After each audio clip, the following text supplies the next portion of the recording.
Cylinder வெடித்த விபத்தில் தென்காசி அரசு மருத்துவமனையில் உயிருக்கு போராடிய தாய் மற்றும் 2 குழந்தைகளை காப்பாற்ற ராஜபாளையம் ஆம்புலன்ஸ் ஓட்டுநர்கள் செய்த செயல் இணையத்தில் வைரலாகி வருகிறது. தென்காசி அரசு மருத்துவமனையில் உயிருக்கு போராடிய இந்த 3 பேரையும் மேல் சிகிச்சைக்காக மதுரையில் உள்ள தனியார் மருத்துவமனைக்கு கொண்டு செல்ல அறிவுறுத்தப்பட்டது.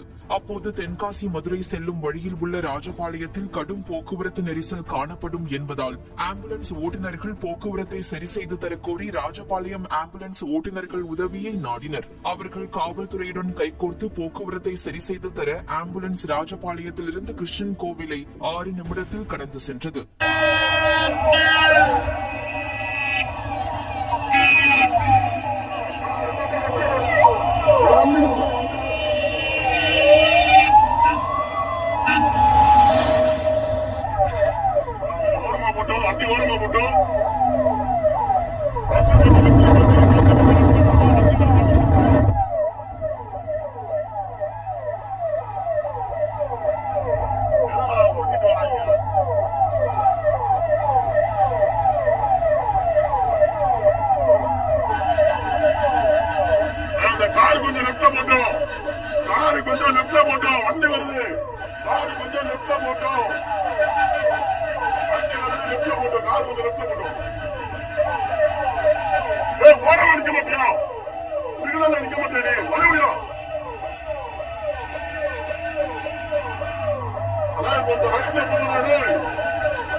வண்டி ஏற வேண்டாம், லெப்ட்ல ரைட்ல போ.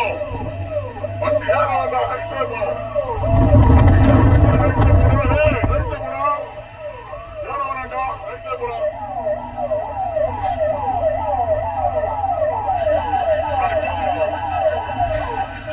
கொஞ்சம் லெப்ட்ல போட்டோம், காரு கொஞ்சம் லெப்ட்ல போட்டோம். ஒரு 5 நிமிஷம் வண்டி ஓரமா நிக்கட்டும்.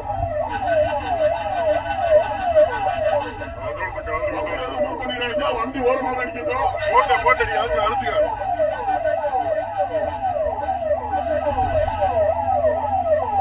கொஞ்சம் ஓரமா நினைக்கோங்க, மக்கள் கொஞ்சம் ஓரமா நினைக்கல.